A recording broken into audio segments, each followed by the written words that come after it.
Sup you beautiful people. Hope you've had a fantastic day. Welcome back to a brand new episode of What If Deku was the Ghost Rider. If you guys enjoyed this what if, comment down below and let me know. And go ahead and check out other what ifs in the channel after watching this video. Don't forget to shower some appreciation onto the incredible author responsible for this fanfiction. The link is conveniently waiting for you in the description box down below. Before we get into it though, don't forget to subscribe and leave a like, and also share this video with your friends. So let's start this video. You are playing a dangerous game, Principal Nezu. The small humanoid animal looked at the man in front of him without batting an eyelid. Certainly not as dangerous as you want me to believe, Commissioner General. Not only did you give a known criminal a chance to attend this school, but you're also protecting him after what happened the other day, said the man, narrowing his eyes. He killed at least 40 people in just an hour. We cannot ignore this too. And I can't ignore a student in trouble, replied Nezu, keeping up the staring contest. This school helps the new generation, and if I give him to you, I would betray his trust, as well as the trust of all the students who have walked the corridors of this building. He's a killer. He's a young boy that can kill dozens of people with a snap of his fingers without remorse, not to mention all those who ended up in a coma because of him. There are other vigilantes out there who have blood on their hands, and yet I don't seem to see you so focused on them. Nezu raised a paw to stop him before he could speak. He also saved a lot of people, and it's an undeniable fact. The Commissioner General remained impassive. He's a student who has killed people. Even with your authority and the good reputation and the power of this school, you cannot protect him. The long heavy silence reigned in the office for several interminable minutes, until Nezu sighed. Very well, if that's what the police want, then I'll give him to you, but before that. With fast movements of his fingers, Nezu typed something on the keyboard of his computer before writing something on a piece of paper, then pushed the paper sheet towards the Commissioner General, who raised an eyebrow and seeing that there were 4 series of numbers. Those are the phone numbers of Beru Asui, Gamma Asui, Saori Yoyorozu and Hanzo Yoyorozu. They're the parents of Tsuyu Asui and Momo Yoyorozu, 2 students from Class 1A. Explained Nezu, looking at the man with unreadable eyes. I want you to call them, one by one, and tell them that the boy who saved their daughters from a group of villains, who were ready to do their worst with them, will be taken to a maximum security prison, because he stopped the aforementioned villains by killing them. Although imperceptibly, the man squeezed the sheet of paper in his hand. Do you think I don't have the courage to do it? On the contrary, I think you have no difficulty making a few calls, but I'm sure that all 4 of these people, at a certain point, will ask you the question. Would you act in the same way if your daughter was in danger? Said Nezu without missing a beat, enjoying the brief flash of emotions that passed in the eyes of his interlocutor. After a few seconds of silence, the Commissioner General put the paper on the desk. Last chance. It will not matter to me about the situation, the motivation, or his condition. If he breaks the law again, he will end up in jail. And with that, he left the office.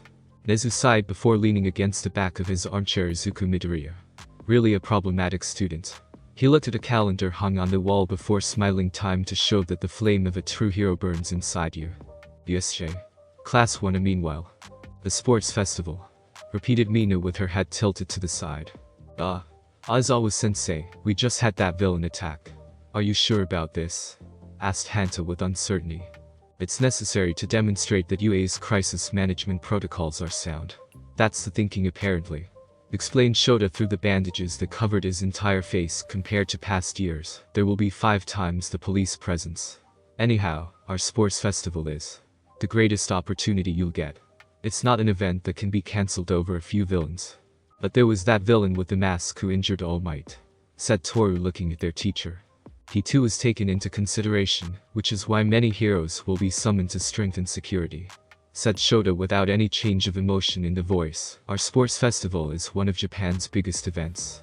The Olympics were once the world sports festival. The whole country would be whipped into a frenzy over them, but as you know, that tradition has shrunk in scale to a shell of its former self, and as far as Japan's concerned, what's taking the place of the Olympics is the UA's sports festival. The nation's top heroes will all be watching, right? Asked Momo. They'll be there as scouts. Shota nodded naturally. You'll gain valuable experience and popularity if you're picked up by a big-name hero, but your time is limited. Show the pros what you're made of here, and you'll make futures for yourselves. He looked at each of the students, noting the determination in the eyes of most of them. This happens once a year.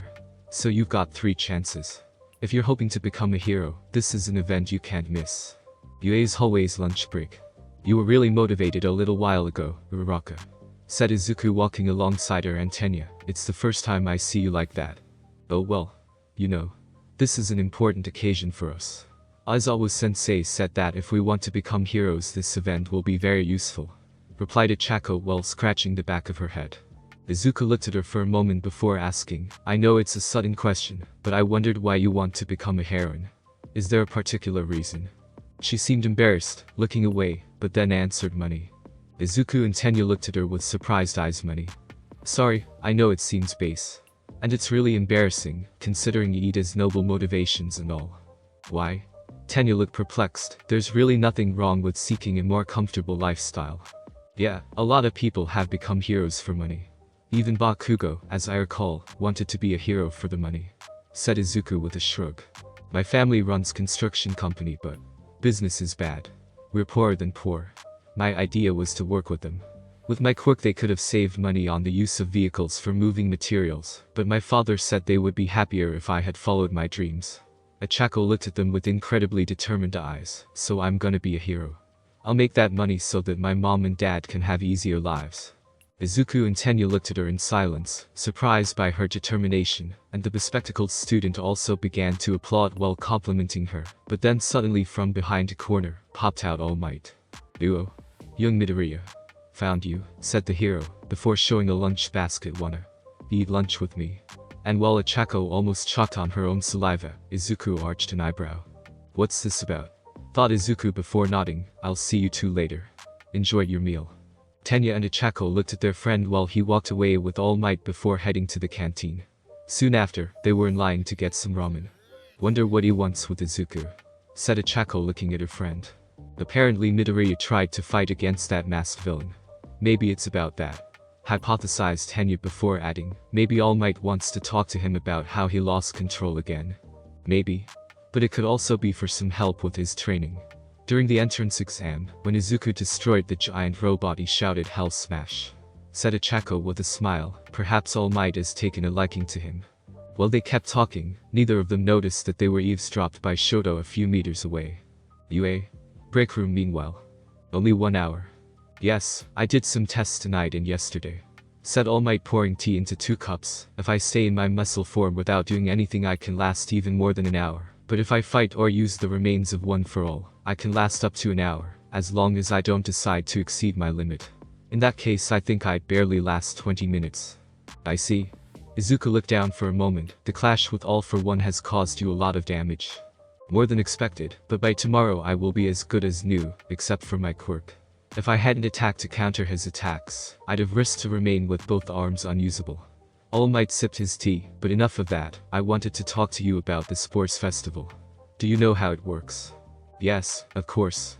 Nodded Izuku. The members of the support course, business course, general studies and hero course are all thrown together. We're grouped by grade level, and we compete in a series of preliminary competitions. The winners of those move on to the main event, which is always some kind of tournament. Exactly. So it's your chance to gain mass appeal for yourself, said All Might pointing at Izuku. Said boy stared at him for a few seconds.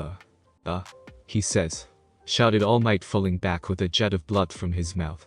I don't want to destroy your castle in the clouds, but I remind you that I'm not exactly an unknown face, besides being already famous for the wrong reasons, said Izuku with a calm voice. I wouldn't be surprised if there were scouts whose purpose is only to identify any weaknesses in my quirk. You're all too paranoid, you know, asked All Might before sighing while still lying on the ground. However, I can't blame you. Following your line of thoughts, I guess nobody will cheer for you, but that's not the point. Your aim is to make it clear to all of Japan that you are not a ruthless killer. By now everyone already knows of the attack at the USJ, and the fact that you have helped to repel those villains. Now you have to go for the final blow and make them understand that you are just a student who wants to give the best of himself. I don't know if your idea will give good results, but I'll try, said Izuku, sipping his tea before looking at the pro hero. Do you want me to help you get up? Yes, please. UA. Gamma Gym. 1 hour later. Woo. This place is huge, shouted Ijiro looking around. So this is where we'll strengthen our quirks? Asked Yuka looking at their sensei just when another person, and that is Cementus, made his entrance.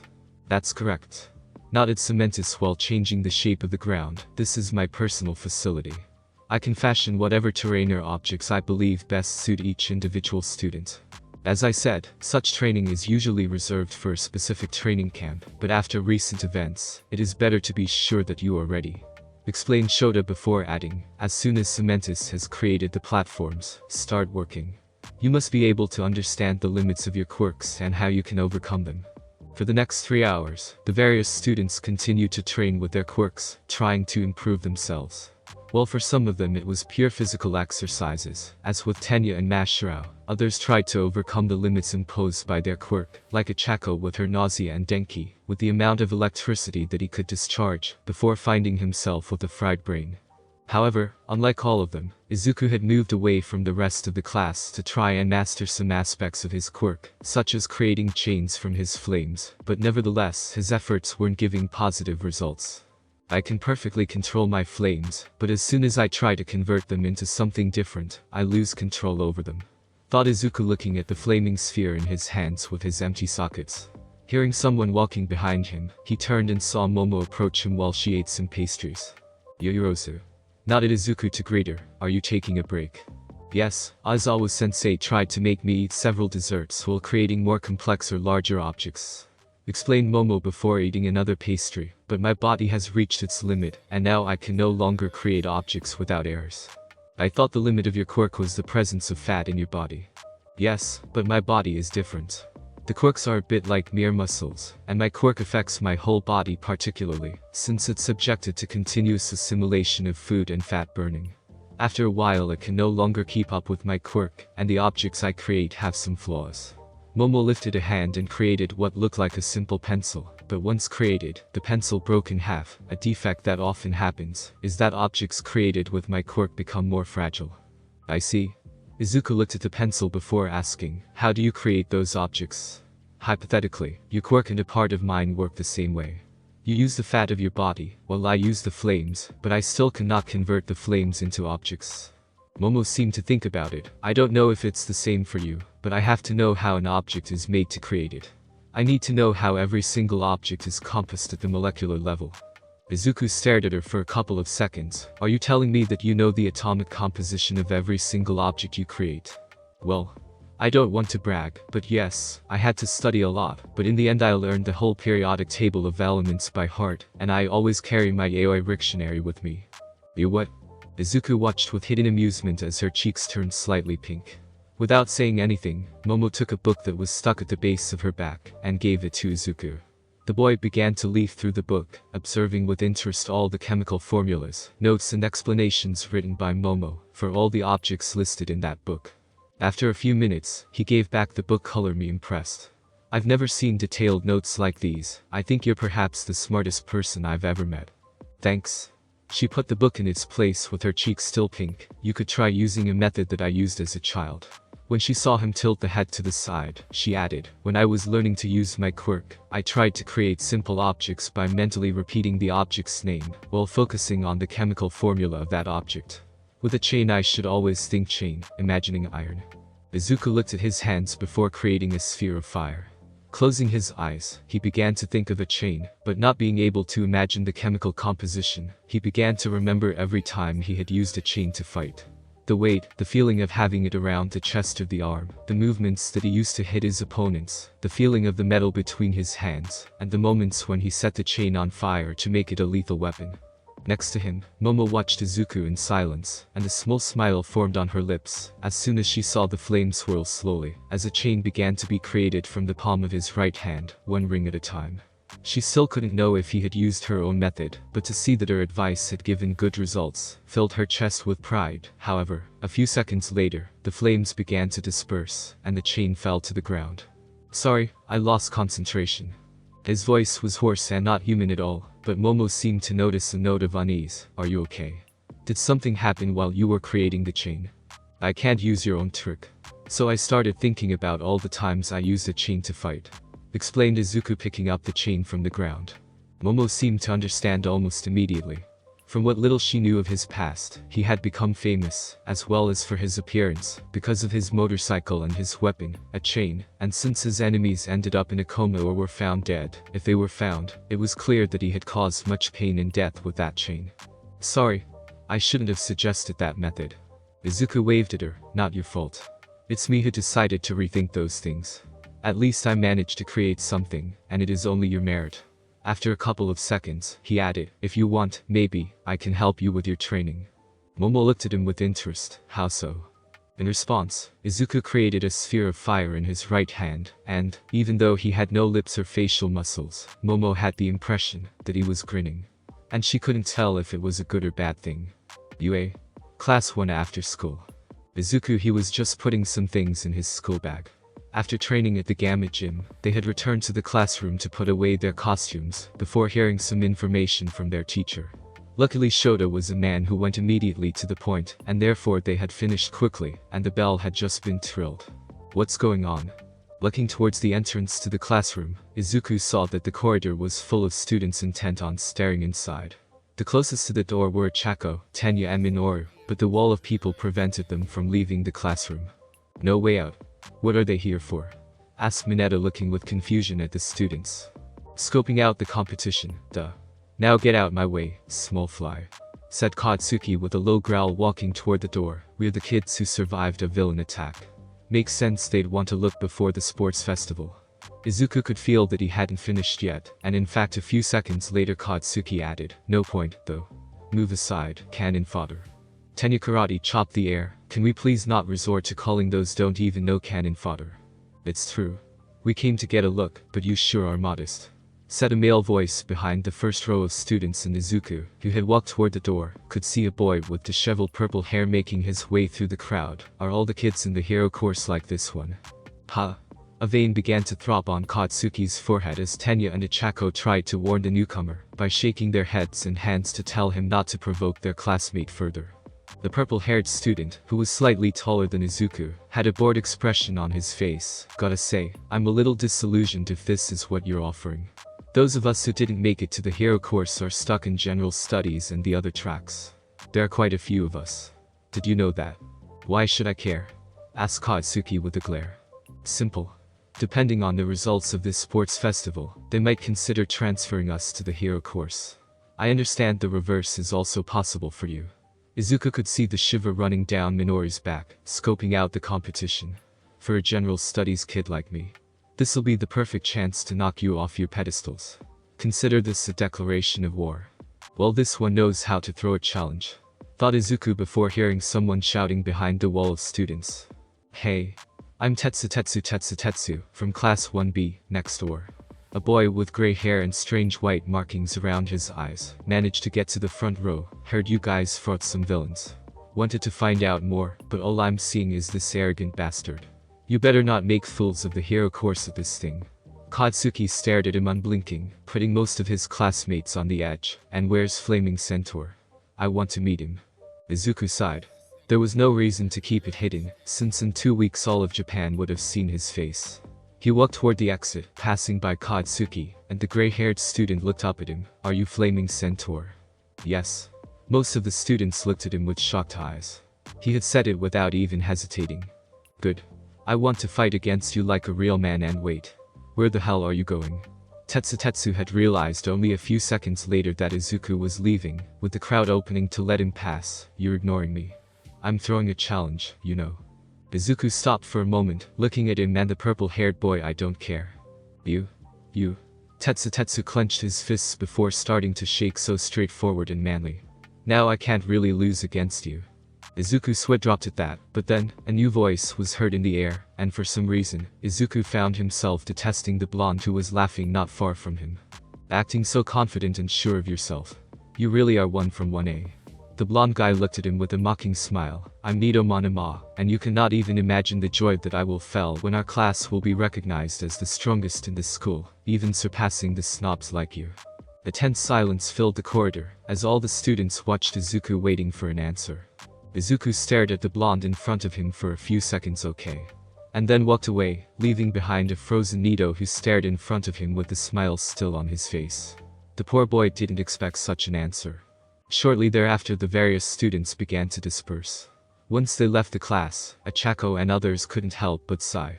Those were going to be 2 very long weeks. UA. Class 101 week later. The complex object to create. asked Izuku looking at Momo while they were leaving the school. Yes. Aizawa-sensei suggested me to improve the quality of my creations as well as quantity, and more complex and better designed objects would be better than simple objects. Explained Momo looking forward. I asked other people in the class, but nobody thought of anything like that. The only one who suggested something to me was Jiro, who proposed me to create an electric guitar. I did it, but I would like other proposals, even better if they are mechanical or electronic objects, or made with different materials. Izuku thought about it for a few seconds. Do you need some projector material knowledge? It would be better, but I can try it without it, just that I don't guarantee on the result. Although good, Jiro pointed out some imperfections in the guitar. Replied Momo with a little sigh. Well, maybe there's an object you could try to create, but the projects are in the garage of my house. If you wish, I can take you there and then take you home, said Izuku, surprising the girl. Are you okay with this? I wouldn't cause problems. Don't worry, my guardian is working at his shop, but he won't say anything. In fact, I bet he will be very happy if you succeed in your intent, said Izuku with a little smile. I see. Then, I will accept your invitation. I just have to call my mother to warn her, nodded Momo before picking up her cell phone. Sure, join me in the underground parking when you're ready. Izuku then walked away. A few minutes later, while Izuku was already on his motorcycle, he saw Momo arrive with a smile on her lips. She said it's okay, even if she wants me home before dinner. Izuku nodded before pointing at his helmet. Since you wanted a complicated object, try to create a motorcycle helmet. Contrary to what many believe, a helmet is not so simple and trivial to assemble. Momo picked up his helmet and began to look at it for a few seconds, then unbuttoned her uniform jacket and pulled up the shirt, showing her belly. Izuku had the decency to look the other way, while a curvilinear object began to be created from her skin. After a few seconds, she asked him to give her an opinion, and, looking at her, Izuku was surprised to see that the helmet she created was a combination of a classic motorcycle helmet similar to his and the helmet of a Chako's hero costume. Not bad. Izuku looked at it from different angles, weighing it with one hand. The weight is lower than mine, but because you have used lighter materials and the visor of your helmet covers your entire face, I would say it's a great result. Thank you. Momo smiled again before looking at her creation with uncertainty. Something's wrong. Oh no, I just need to do a thing. And with that, she removed the rubber band from her hair, letting it fall freely down her back. Izuku had to admit it, Momo was incredibly nicer with loose hair. After she had put on her helmet, she climbed into the saddle behind Izuku, clasping her arms around his chest. Izuku sighed, looked at her first time on a motorcycle. Yeah. I've always traveled by car, train or plane, so it's a new experience for me. Izuku nodded before starting the engine and darting out of the parking lot at full speed, enjoying the screams of Momo behind him. He couldn't tell if they were screams of terror or excitement, but it was still fun to hear them.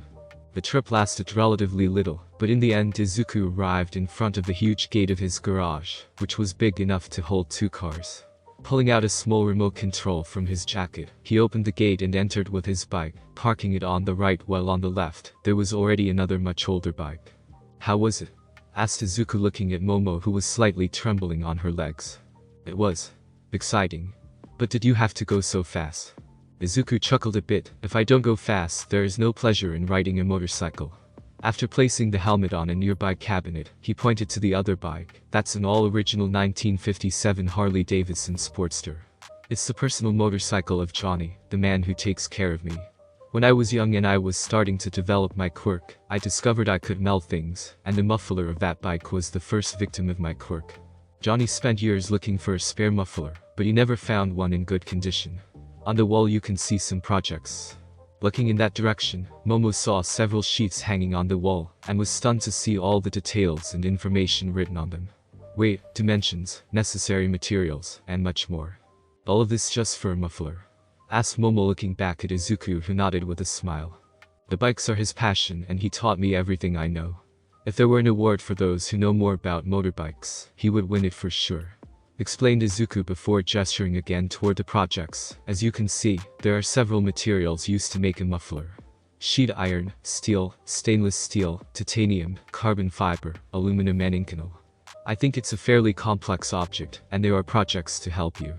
Momo walked to those projects and began to watch them carefully, then took out a notebook from her school bag and wrote something. The process went on for a few minutes, but in the end she put the notebook away and unbuttoned her jacket before starting to create the muffler. It took her only a few seconds to create it, and when it was complete, she gave it to Izuku. What do you think? Oh, I will not judge it, chuckled Izuku before sending a message with his cell phone. She looked at him confused, but soon after the garage door opened and a man with reddish blonde hair entered, looking at them. What's the problem, Izuku? Asked Johnny looking at the young boy, before shifting his gaze to the muffler. Is that? You can thank her, she is a classmate of mine, said Izuku while tossing him the muffle. Johnny took it before he began to scrupulously observe it, 1 inch at a time. Wow. Momo looked at him with a mixture of surprise and confusion. The only time I saw someone behave like that was in a museum, when our critics were watching my mother's new sculpture. After some endless minutes, Johnny looked at Momo. What's your name, young miss? Momo Yoirosu. She bowed in front of him. It's a pleasure to meet you. Johnny passed the muffler to Izuku before walking in front of Momo, putting his hands on her shoulders. Momo could see that the man was trembling, and had the impression that she had done something wrong. The muffler wasn't good. She shouldn't have created one without permission. You'll be a perfect daughter-in-law. Momo's face immediately turned red and, next to her, even Izuku's cheeks changed color, and smoke was literally coming out of his skin. Johnny. What?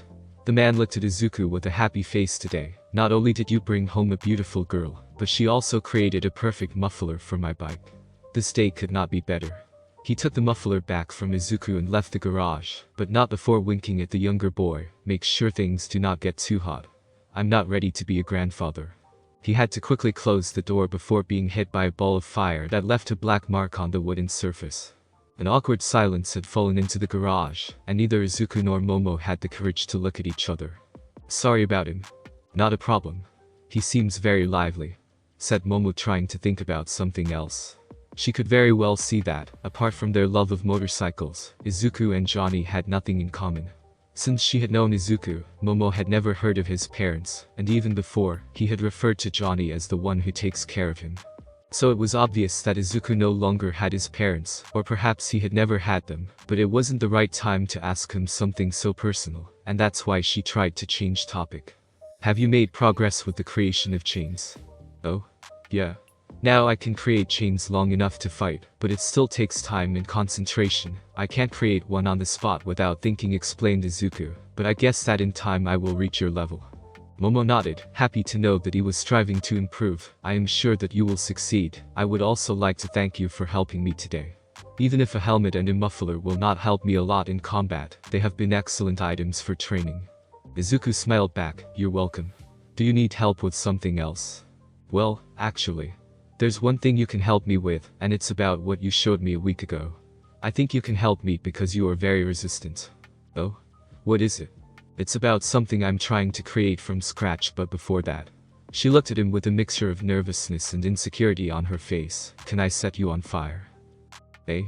UA. Sports Festival Stadium, when a prep room, 1 week later. Is everyone good and ready?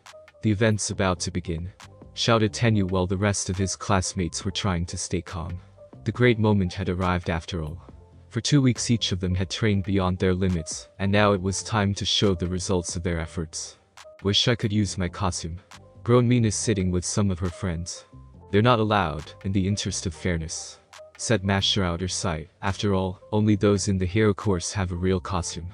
We will have to make ourselves noticed with our style and our skill, said Hanta, shooting a pose.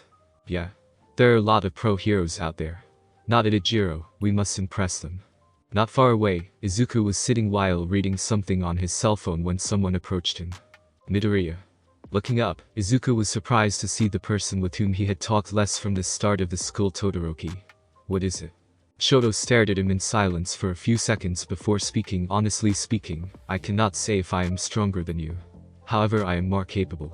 Izuku slightly narrowed his eyes. All Might's got his eyes on you, doesn't he? Now, I'm not about to pry into why that is, but I will beat you. We will. A declaration of war from Todoroki, said Denki, looking at them with a grin while the rest of the class waited in silence. Hey, man, why pick a fight now? Asked Ijiro, putting a hand on Shoto's shoulder. We're about to go on. Shoto shrugged him off. I really don't care. I'm not pretending to be anyone's friend here. He looked back at Izuku. That's why, even if you're the famed flaming centaur, I'll beat you. You will need more than a few words to intimidate me, said Izuku standing up, and let me tell you something. From my point of view, you are the one who most of all is taking this opportunity the wrong way, as if it were just a game.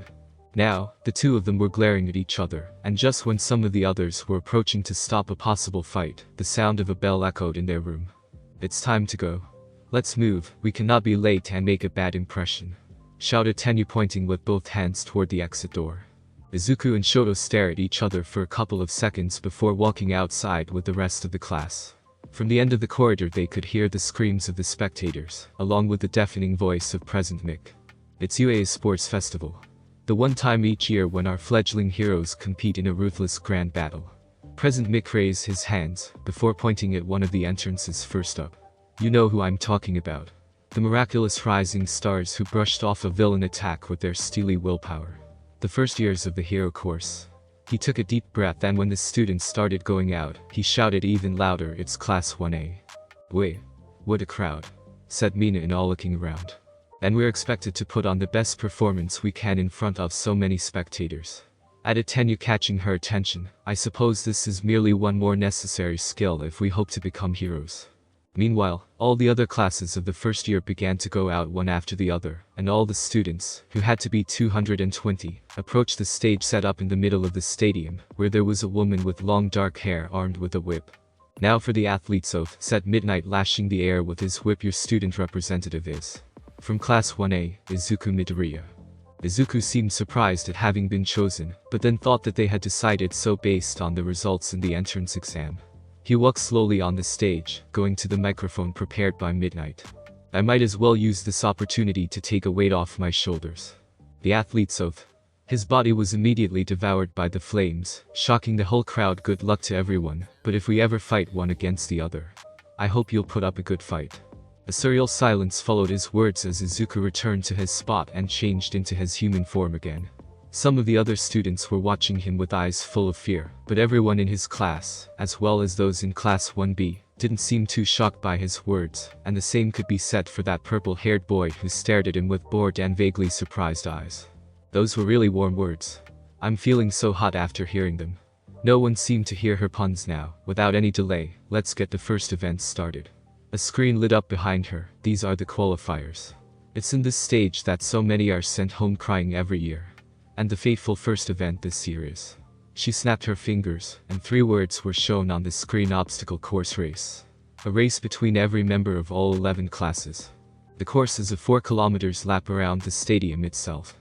A wall began to open thanks to various mechanisms, showing a narrow passage to the outside of the stadium, with a traffic light positioned at the top and in plain sight. Our school preaches freedom in all things. So as long as you don't go off the course, anything is fair game, said Midnight with a sadistic smile before nodding toward President Mick, who grinned. A red light lit up as all the participants prepared to run. Racers, to you positions. The second red light lit up and Izuku noticed how many of the students were trying to get away from him slowly. Ready. A third red light lit up before all 3 turned green. Sayard. All the students rushed at the same time towards that passage, but in a few seconds almost everyone noticed how that narrow gate was actually the first filter.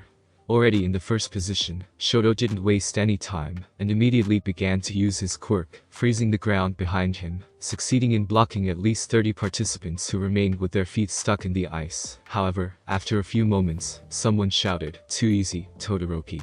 Looking behind, he saw many of his classmates avoid his attack in a variety of ways, overcoming a large number of opponents at the same time. I ain't letting you get ahead that easy, half and half, shouted Katsuki, flying over the others thanks to his explosions with Momo and Ijiro close behind.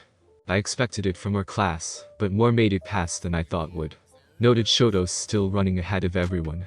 Shortly behind him, some students tried to use their quirks to stop Shoto, but were immediately swept away by robots that had suddenly appeared. Multiple targets acquired. The faux villains from the entrance exam, shouted Denki, looking at the various robots in front of him. Every obstacle course needs obstacle, starting with the first barrier, shouted President Mick just when huge shadows loomed over the participants. Robo Inferno. The 0-pointers from the exam. Seriously, the hero course kids fought against those. Too many. There's no way past. So these are the faux villains they use for everyone else's test, asked Shoto before crouching on the ground. Kinda wish they prepared something a little more threatening. Two of the giant robots raised a fist, and then tried to hit Shoto, who was closest to them, especially because D-Roll Dad is watching. And with a simple movement of his right arm, Shoto froze the two robots, blocking them in a few seconds, before running among them to move forward. He stopped them. Shouted a student behind him, "We can get through that gap." "Bad idea," warned Shoto without looking back. I froze them in pretty unstable positions. At that moment, the robots began to be crossed by several cracks before collapsing to the ground, crushing many students with their weight, so they'd fall. 1A's Todoroki, busting through and sabotaging the others in one move. "This guy's cold," shouted President Mick, adding upon at the end, "He's way ahead of the pack. Almost feels unfair. Hey, there are kids pinned under there. They've gotta be dead.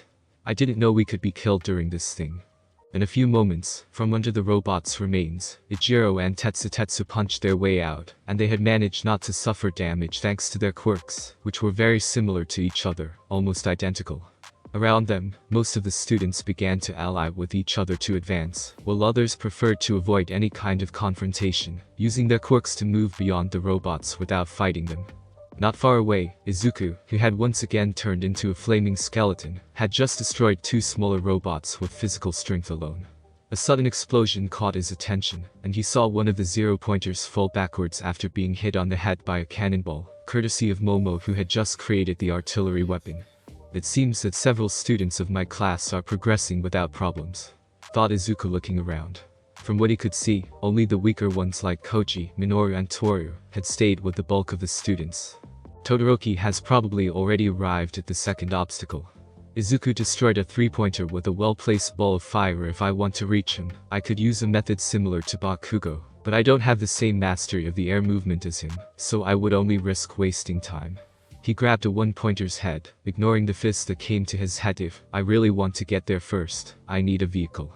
He looked at the robot which was trying to break free from his grip, and an idea began to form in his mind. Why not?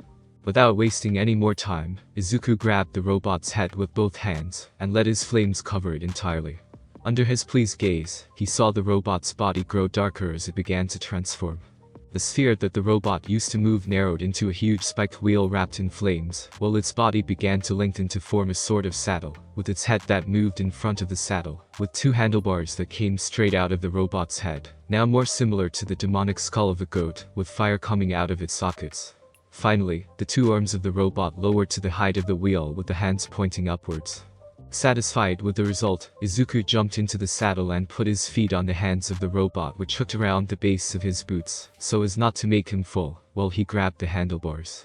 After a trial acceleration, Izuku darted forward at full speed past several students who looked at him with shocked eyes. This may be funny in the end. In a few moments, Izuku found himself at the base of a long staircase, but that didn't stop him, and he continued to climb, destroying all the steps behind him, before arriving in front of a series of concrete columns connected to each other with thick ropes. Looking around, he saw that many students were already crossing the chasm below, although some didn't have much skill, thus falling into the darkness.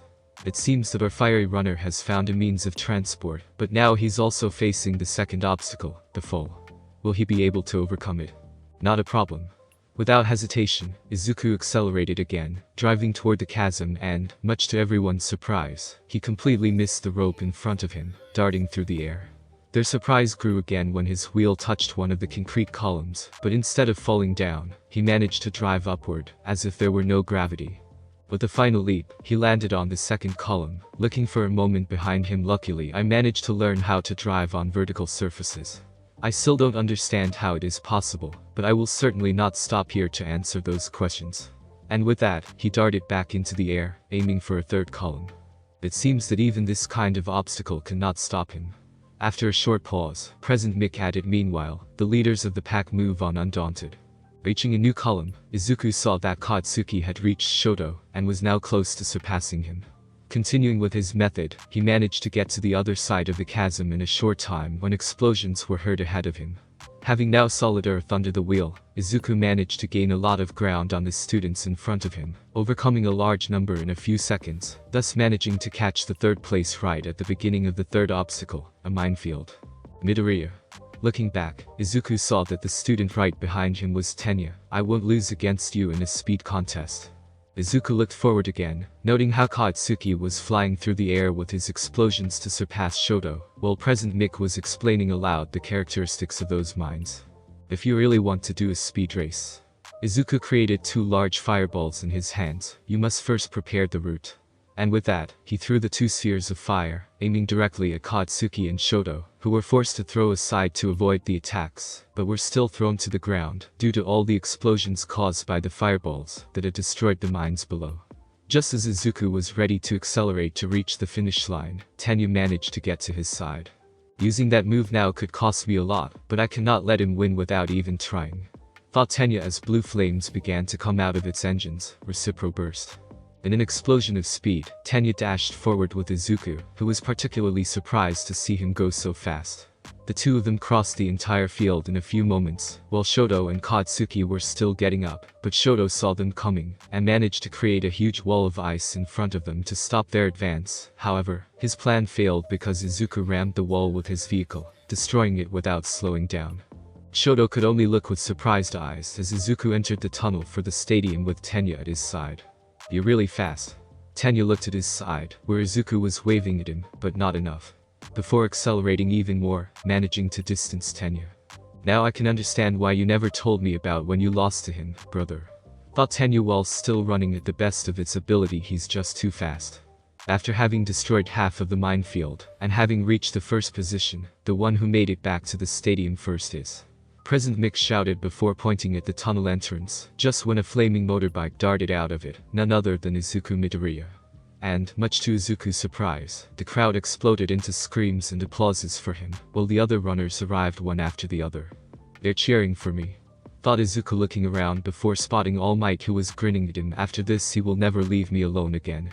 Shortly after, Izuku returned in human form, and the robot fell to pieces, emitting sparks from different points. To lose a race, of all things, with my quirk, said Tenya behind him. It's clear I still have progress to make. Don't be so hard on yourself, replied Izuku, patting his back. You came second, and I think it's a great result to start. If it hadn't been for those robots, I probably wouldn't have arrived first. Midoriya. That was awesome, shouted Achako walking toward them while catching her breath. You and Iida stole everyone's attention during the final part. Well, I guess so, mumbled Izuku before looking at the tunnel just in time to see Momo running inside the stadium, with Minoru attached to her ass thanks to his quirk. Unbeknownst to him, Achako and Tenya were now looking at him with worried eyes. Midoriya. Are you okay? Yes. Why? Asked Izuku without looking at them. You're right, arm is wrapped in flames, said Achako pointing at said limb. I'm fine.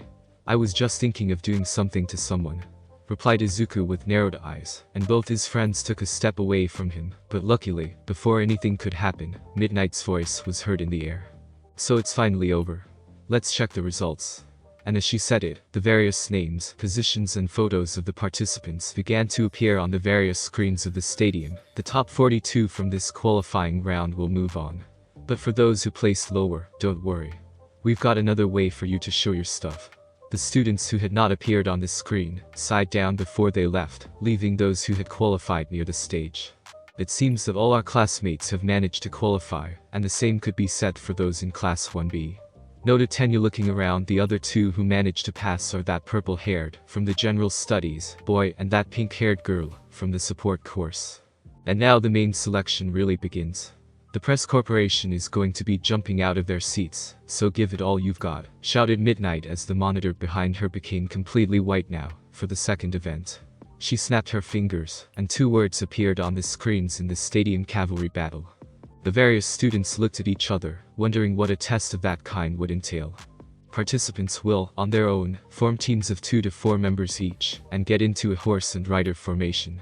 The rules are fundamentally the same as those of an ordinary cavalry battle. Snag your opponent's headbands, while guarding your own, but with one exception. She pointed at the students with her whip. Each of you has been assigned a point value based on your ranking in the last event. Your individual point values start at 5, at the bottom. So the student who took 42nd place is worth 5 points, 41st is worth 10 points, and so on. Get it? But our first place participant is worth 10 million points. 41 heads turned at the same time to Izuku, who continued to observe Midnight, though a drop of sweat ran down his cheek. The high-ranking students are the ones to aim for. This survival game is a chance for a comeback. It's anyone's game. Explained Midnight with a sadistic smile. There's more suffering ahead for those at the top. As you must have heard countless times, since enrolling at UA, this is plus ultra. Talking about pressure. Thought Izuku, feeling the stares of everyone on him. The match will last 15 minutes. Each team's points are determined by its members. The rider will wear a headband displaying the total number of points. Until the match ends, you'll all compete to grab each other's points and maintain the ones you have. Out of nowhere, she pulled out a headband showing it to the students. Any headbands you grab must be worn around the neck or higher, but the more headbands you've got, the harder they'll be to manage. Most importantly, even if your headband is taken, and even if your horse formation is broken, it's not over till it's over. The various students began to discuss briefly among themselves, talking about the possible teams and stolen points, but Midnight silenced them with a whiplash. Quirks are allowed, so it'll be a brutal battle. However, it's still a cavalry battle. Maliciously attacking another team with the intent of making them fall will get you a red card, and that means you're out of the game. She grinned at them. You've got 15 minutes, time to form your teams. Looking around, Izuku immediately realized that he was alone, but at that moment he had other things on his mind, so he approached Midnight to ask her something. While a few meters away from him, someone was already at work. Hitachi Shinso, right, said purple-haired boy turned to look at Nido Monoma, who was showing a strange smile on his face. I saw what you did during the first event. Hitachi raised an eyebrow when Nido held out his hand. So, would you like to form a team? 2 brainwashing quirks are better than 1, don't you think? After a few seconds of silence, Hitachi grinned. Sure, why not? Meanwhile on the stage, Midnight grinned at Izuku. I like your style. Yes, what you're planning is allowed since it's a part of your quirk. Izuku nodded before looking back, just to find himself face to face with the pink-haired girl from the support course. Team up with me, Mr. First Place. The boy looked at her with surprised eyes, asking who she was. I'm Mei Hatsume. I don't know you, but I could be useful to someone in your position. Above all because I saw what you did to that robot during the first event. How could you be useful to me? Asked Izuku with a curious voice. Ha ha ha. It's very simple. In the support course, we develop equipment to make heroes' quirks easier to use. I've got plenty of my babies here, and I'm sure you'll find 1 or 2 that suit you. Explained Mei, showing him several gadgets made by her. Izuku looked at them for a second before nodding. Fine, you're with me, now we need to find at least another member. And, looking around, he saw Minori trying to get Momo in his team, and I just found said member. Approaching the duo, Izuku raised his voice slightly to make himself heard. Yoirozu, would you like to team up with me? Momo looked at him with surprised eyes, also noting Mei being him Midoriya. Are you sure? Izuku nodded. Yes, I really need you. With your quirk I'll make sure to take us to the next event. The black-haired girl smiled at him before nodding, destroying Minori's hopes, and forcing him to run towards Meizo. So, who's the 4th member? Asked Momo, looking at Izuku and his strange grin. No one. The 3 of us will form a team. Explained Izuku, walking toward the destroyed robot he used to ride during the first event, and this robot will help us. Mei looked at the robot with a smile. If you wish, I can try to repair it, but I don't have the right materials with me. How much time do you need to repair it? Asked Izuku. I'd say 10 minutes top. Nodded Mei with a grin while Izuku looked at Momo. Can you help her? Sure, what do you need, Hatsume? Asked Momo before finding herself on the wrong end of an avalanche of words.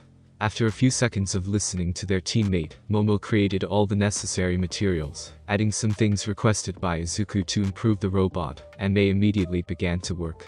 Yoirozu, are you okay? Asked Izuku, looking at her with concern. Yes, don't worry. She sat down on the ground, trying to catch her breath. I just have to rest for a moment. I will not be able to help you during the battle. I need food to restore my fat stocks. It'll be fine, leave it to me and Hasjim. Nodded Izuku with a little smile before looking around. The others have already formed teams, it's time to think of a strategy. By the time the 15 minutes were about to expire, Mei completed the job with a satisfied smile, and Izuku asked, you said you want big companies to see your babies at work, right? Yes, the big ones are right here. I can't miss this opportunity. Nodded Mei, lifting her goggles. Good, then prepare all those who are good to defend and attack. I will take care of the movement, said Izuku before turning into a flaming skeleton, touching the robot with one hand. As the robot began to transform, Izuku looked back at his teammates. "Let's ride. Your 15 minutes are up. Time to get started," said Midnight before walking away just when a loud roar was heard in the air, shocking everyone. The cause of their shock: a large 3-wheel chopper with demonic features and inflamed wheels.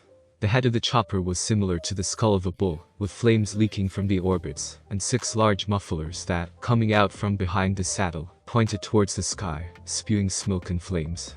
The saddle itself was different as it was longer, with the back almost similar to a sofa where Momo and Mei were sitting, both of them with strange gadgets in their hands, while sitting on the saddle itself was Izuku, intent to tie the headband around his skull. It seems that Midoriya has decided to take the cavalry battle to the next level.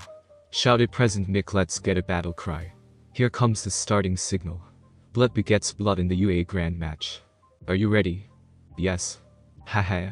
I'll show my babies to everyone. Start." Izuku didn't even have time to accelerate, that a huge wall of ice formed in front of his chopper, separating it from the rest of the teams. "Ah. This is right from the start, huh?" wondered Izuku before looking at his right, and what he saw left him genuinely surprised, because a few meters from him, there was a team with Katsuki as the rider, Shoto on the right, Tenya in front, and a girl with vines instead of her hair on the left. "I'm coming for that headband, Deku. Even if you've your flames, I'll stop you. I've lost once against you, Midoriya, I won't lose again. I can feel the sins in your soul, Izuku Midoriya, and they must be destroyed." Tenya Ida, Shoto Todoroki, Katsuki Bakugo from Class 1 and Ibara Shiozaki from Class 1B. Those from the 2nd to the 5th position have decided to join forces, and they are directly aiming to the big prize. Izuku stared at them for a moment before giving gas to his chopper. "Bring it on." Thank you so much for joining me on this incredible journey today. I hope you enjoyed exploring the fascinating what-if scenario of Deku. The possibilities were truly mind-blowing. If you found this video entertaining, don't forget to give it a thumbs up, share it with your friends, and subscribe to the channel. Your support means the world to me and inspires me to bring you more captivating content in the future. Stay tuned for more exciting what-if stories and other amazing videos coming your way. Until next time, take care, stay curious.